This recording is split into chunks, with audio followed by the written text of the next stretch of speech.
Donc ici on est à peu près au milieu du Grand Cru Käferkopf. Le Grand Cru Käferkopf fait un grand cru assez vaste qui fait à peu près 70 hectares sur une dizaine d'entités géologiques différentes. Ce qui est assez bizarre pour un grand cru, mais par jeu d'influence humaine, et voilà, on en est arrivé là. Et ici on est sur un endroit qu'on appelle le Pfulben, qui est le nom du lieu-dit. Pfulben, ça veut dire les marécages, parce qu'avant qu'il y ait de gros travaux de drainage, ici c'était un marécage où il y avait des vignes sur le haut et des chevaux qui pâturaient ici. Mais du coup ça a donné le nom à tout le lieu-dit. On a des chiens. Donc c'est la particularité d'être un coteau qui est sur du granit à demi-K. Et le truc un peu particulier qu'on verra quand on arrivera sur la parcelle, c'est qu'il y a eu un saupoudrage de l'Eus. Vous voyez ce que c'est du Leuce? C'est de l'agglomérat de limon en fait, hein. Qui ramène en fait beaucoup de profondeur au sol et du calcaire. Donc ça fait en fait des vins finalement, je ne sais pas si vous en avez goûté avant, il y avait un vin de chez moi qui s'appelle le Pfulben, là qui est le nom du coteau, qui ça donne des vins assez particuliers parce que c'est à la fois typé vraiment granitique, parce que finalement le sous-sol est granitique, mais avec du coup des vignes assez facile à faire pousser, assez fast, assez riche. Voilà. Et donc on va aller voir ça. Donc c'est des sols du coup finalement avec du calcaire, de l'argile, mais avec un sous-sol granitique. On continue? Et le chemin n'est pas toujours aussi dégueulasse. Mais bon,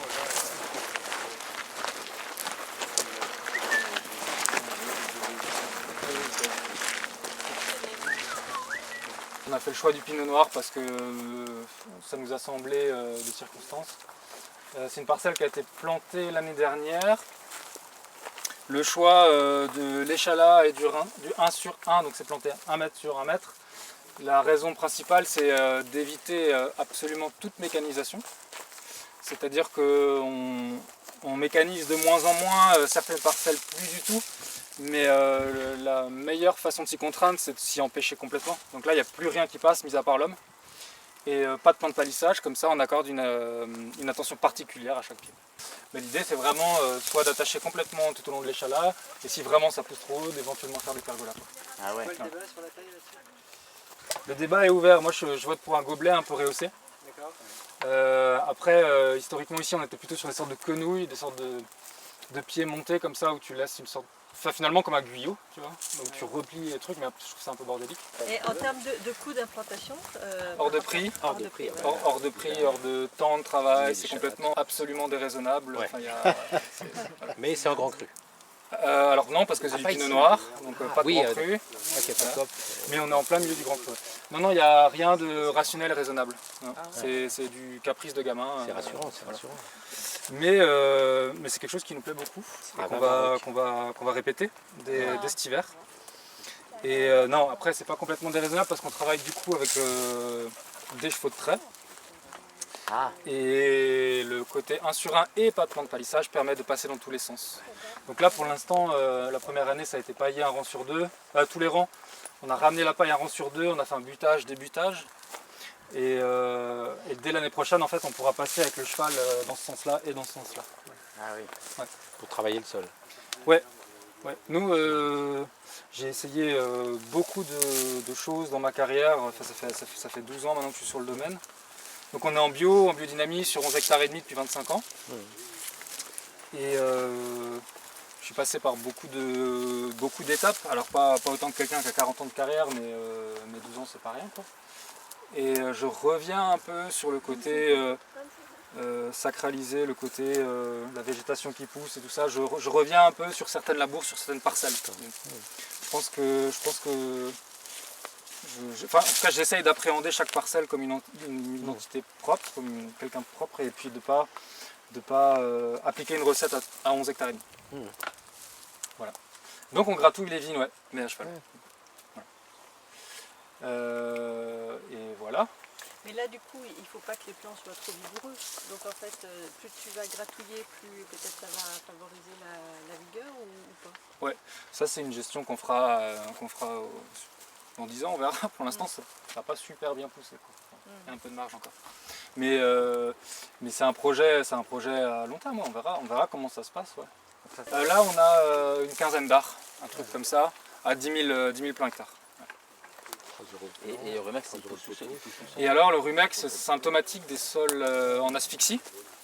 Mais voilà, faut pas trop s'inquiéter. Enfin, moi je m'inquiète pas trop sur des parcelles qui ont été fraîchement retournées, labourées pour implanter de la vigne, quoi. Ouais. Enfin, le sol il s'est pris, donc le sol a reposé 5 ans et il s'est pris de la rotobèche et de l'herbe rotatif, quoi. Parce qu'il pour planter. Rotobèche, c'est pour voilà. Et donc voilà, je m'inquiète pas de ce genre d'apparition. Ce serait plus inquiétant dans des parcelles vraiment en place. En fait, on a donc les 2 hectares sur le coteau là, on a toujours assez intuitivement conservé ce genre de haies là. Donc, en fait, si vous voulez, tous les petits bosquets que vous voyez là, c'est un peu autour de chez nous. Et la parcelle, alors cette partie là, on n'a pas vraiment implanté d'arbres, on a fait une tentative de haie un peu plus loin là. Mais voilà, la parcelle qui va vous intéresser peut-être un peu plus, c'est celle-ci, donc on peut avancer un peu si vous voulez. Ici on est sur une parcelle de Gewürztraminer, c'est une sélection massale des années 50 qui a la particularité, quand mes parents, encore mon grand-père était là, ont récupéré cette parcelle, ils ont arraché un rang sur 3. Je vous laisse deviner pourquoi. Donc ils n'avaient pas le même style de production qu'on a actuellement, quoi. Et nous, enfin pour la mécanisation évidemment, et on a replanté ce rang sur 3 il y a 3 ans. Et la réflexion qui était pas une très grande réflexion, c'était assez intuitif, on s'est dit bah si déjà on replante, on va essayer de s'éloigner un peu du Riesling, du Pinot Gris, du Gewürz qu'on a déjà sur le coteau, mais on va mettre tout le reste des cépages alsaciens. Donc en tout là on a 13 cépages représentés sur la parcelle. 13. Ouais. Et à la fin on se dit bon c'est super parce que du coup on diversifie tout l'encépagement de la parcelle, mais si on diversifiait aussi finalement le végétal. Et là on s'est dit bah ok banco, du coup on introduit des arbres également, quoi. Et donc on a introduit sur les 42 arbres de la parcelle 25-30 arbres, un truc comme ça, avec mais alors de manière complètement aléatoire. Donc vraiment il y a un pied qui manque, on le sent bien, on met cet arbre là, on met cet arbre là. Donc on a très peu pensé à finalement fruitier, champêtre, qu'est-ce qu'on met, où, quand, comment on le taille. J'ai pas autant poussé la réflexion que ce que les funambules ont pu faire. On travaille de manière un peu plus intuitive, un peu plus intuitive. Je dis pas qu'ils sont pas intuitifs, hein, mais c'est vrai qu'on a moins réfléchi à ce qu'on implante et comment. Même si du coup maintenant on travaille comme ça presque sur tout le domaine à réimplanter des arbres. Mais on est en... Alors là il y a des champêtres et fruitiers. Et je suis en train de m'écarter un petit peu du champêtre. Alors les puristes diront que c'est pas bien, hein, mais j'ai quand même un côté un peu paysan qui me dit que si déjà je fais quelque chose, autant récupérer directement un peu les fruits, quoi. Donc là on implante vraiment plus que des fruitiers. Et comme ce que vous avez pu goûter avant, on commence à les, j'allais dire vinifier, mais vinifier c'est pour le vin, mais à les transformer, à faire de la boisson alcoolisée avec. Et comme on commence à les transformer, là commence une réflexion de rationalisation quand même de cette culture-là. Et maintenant on réimplante en fait des variétés de fruits en fonction des terroirs. Donc ici c'est une des premières parcelles où c'était vraiment tout et n'importe quoi, la grande diversité qui est discutable, hein, qui est bonne ou pas, je sais pas. Mais du coup sur tout le reste du coteau, sur l'1,5 hectare restant, c'est que des pêches par exemple. Voilà. Où du coup on va cibler au moment de récolter la pêche, bah, on vient ici, quoi. Par contre au moment de récolter les cerises, si vous avez 4 endroits différents, c'est déjà mai-juin, on a tous autre chose à faire. Voilà, enfin, nous, on se le fait cette journée de récolte de cerises, mais c'est toujours dans la douleur. Enfin, c'est sympa de faire un peu autre chose, mais bon, il y a toujours 1000 choses à faire. Et voilà, du coup on implante donc des variétés fruitiers sur des terroirs précis, quoi. Alors on n'a pas une labour très profonde, très intense. Là un rang comme ça, donc celui-là n'est pas du tout labouré, hein, il est fauché une fois. Et ici, principalement parce que y a ces jeunes là qu'on essaye d'entretenir et de faire pousser. Donc les deux rangs des années 50, là les deux vieux rangs sont butés et les jeunes sont butés des deux côtés. Puis à cheval c'est débuté et remis à plat. Donc là du coup il y a quasi plus de tracteurs. Enfin il y a un tracteur qui vient broyer quand ça gèle l'hiver le rang là. Et traitement en quad et du coup voilà, il n'y a plus de machines qui rentrent dans ce genre de parcelle, quoi. Et là la remise à plat date de la semaine dernière de ce côté là, quoi. Vous voulez aller jeter un coup d'œil aux arbres? Ouais. Mais du coup ce qu'on cherche à faire c'est de monter assez rapidement les arbres pour en fait les faire éclater au-dessus du plan de palissage, quoi. L'idée c'est de ramener cette co-culture là, si vous voulez, mais sans pour autant gêner notre travail de fond qui est quand même celui de la vigne, quoi. Je mets toujours de l'eau dans mon vin, enfin je suis vigneron, je fais de la monoculture avant, quoi. Et si on peut ramener de la diversité, c'est super. Mais voilà. Et donc lui il a dit que c'était de la merde quand même, parce que du coup il faut garder 2 tiers de végétation pour 1 tiers de tronc. Parce que là c'est hyper cassant avec la prise au vent. Mais voilà. Je suis content quand même. Ça a poussé, il a dit c'est pas mal. Mais c'est surtout si la tâche qu'il est solidaire Ouais. de la vigne. Du coup, nous on remet un piquet à chaque fois. Hein. Malgré le fait en fait, qu'on soit en bio et en biodynamie depuis longtemps, on a toujours eu une activité de mécanisation hyper importante et pour moi asphyxiante, quoi. À 14 ans, j'adorais rouler en tracteur, quoi. Mais à 25 un peu moins et maintenant à 35 plus du tout, quoi. Et donc, ouais, donc des caissettes, une échelle et puis tu vas, quoi. Mais d'où l'idée effectivement de rationaliser un peu l'idée d'implanter les arbres, quoi.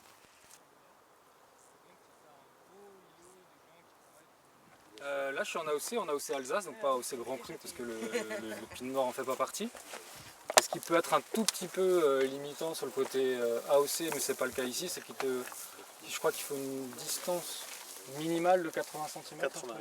Moi j'ai planté 80. Ouais. Et donc je suis à 1 mètre, donc ça va. Et la taille, ils ne viendront pas pour l'instant. La taille, ouais, voilà, bon, la taille, on verra. Mais ils ont fait aucun problème sur les échalas et tout. Non, non, pour l'instant, ils ne le savent bah, même pas. non. Ça n'a pas encore été contrôlé. J'ai pas été contrôlé, non. Dans quoi, Mais dans je verrais 25 ans, quoi. Mais je verrais pas pourquoi.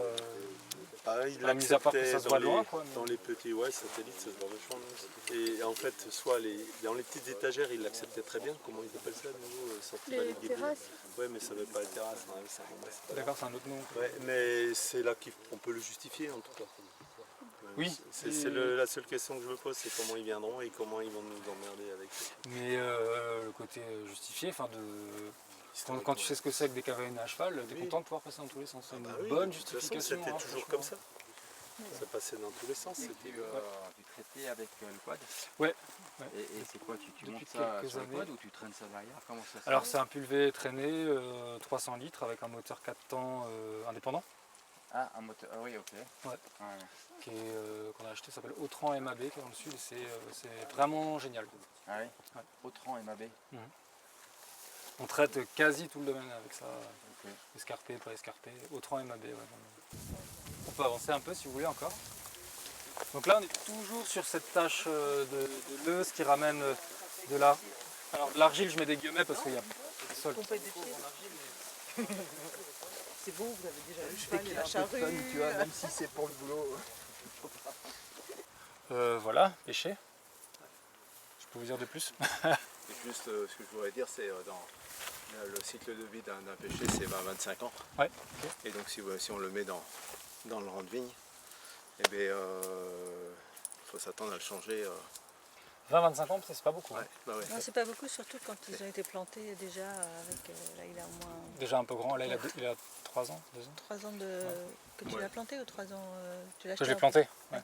J'ai eu donc beaucoup de il a- pêchers, alors après ça dépendra des régions, hein, mais Ouais. c'est sûr que le pêcher, ils sont beaux, puis tout d'un coup, paf, terminé, ça Ouais, d'accord. lâche pour chez moi. Ouais, Après, j'entends. certainement un excès d'humidité, etc.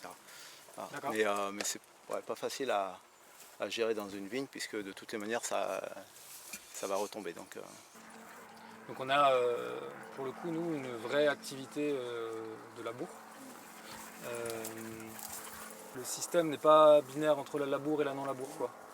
Disons que on prend de la terre sur 15 cm et on la remet sur le rang et on remet à plat, quoi. Donc c'est pas la labour en profondeur, quoi.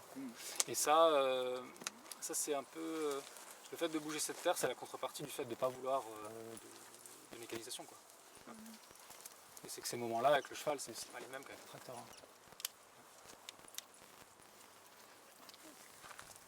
Avec le cheval, c'est comme les échalas, faut pas compter. C'est du plaisir en fait. Absolument déraisonnable. Non, j'exagère. On m'a fait encore la réflexion la semaine dernière. Une bonne journée, je fais 20h le matin, 20h l'après-midi, avec la même jument.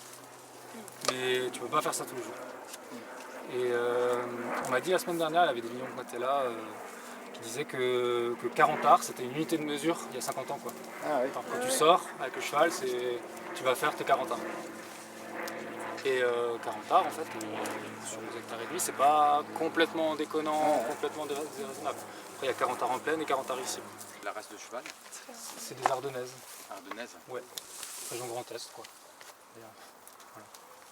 Mais elles sont assez jeunes, donc on les ménage encore, mais on est assez confiant dans l'idée de se démécaniser complètement à moyen terme, quoi. À court terme même, quoi. Mais ça se fait pas tout seul. Faut Ouais, la faire, formation sur ce genre de quoi. pratique. Formation en Alsace, ouais. Ouais, en Alsace. En Alsace, il y a d'illustres éleveurs formateurs à Villers-sous-Chalamont dans le Doubs. Mais ouais, en Alsace, il y a une petite formation à Albé qu'on a fait. Et c'est vous qui les débourrez ou elles sont déjà... Alors la jument qu'on a actuellement, alors c'est une jument exceptionnelle, hein, mais je ne suis pas objectif. Mais on l'a achetée à 3 ans, elle avait fait 3 ans de prêt, 1 mois de débourrage classique, donc où elle apprend à accepter qu'il y ait quelqu'un qui lui monte dessus, un peu d'attelage, donc un peu de calèche. On a payé 2 mois de pension travail vigne en Champagne. En Champagne, l'idée c'est que le cheval va très vite, parce que c'est des rangées de 500 mètres et sur 1 mètre de large. Et nous on a quand même la majorité du domaine qui est planté à 2 mètres, donc le boulot premier du cheval c'est tu vois à la gauche, reste-y, quoi. Et donc on l'a débourré nous-mêmes finalement à la fin. Et là elle taffe correctement, normalement. Et là, ce qu'on disait hier avec Bruno, le fait que le cheval puisse se sentir enfermé dans 2 rangs de vigne, c'est une question d'habitude. C'est les chevaux aiment bien les endroits clos en fait. D'accord. Ouais. Elle vit sa meilleure vie quand elle est enfermée dans un vent, quoi. Pas en mouvement, mais quand elle est calée comme ça dans un vent, elle va nickel. Mais par rapport à ce qu'elle mange par an, tu es autonome en fourrage par rapport... Non. Ah non.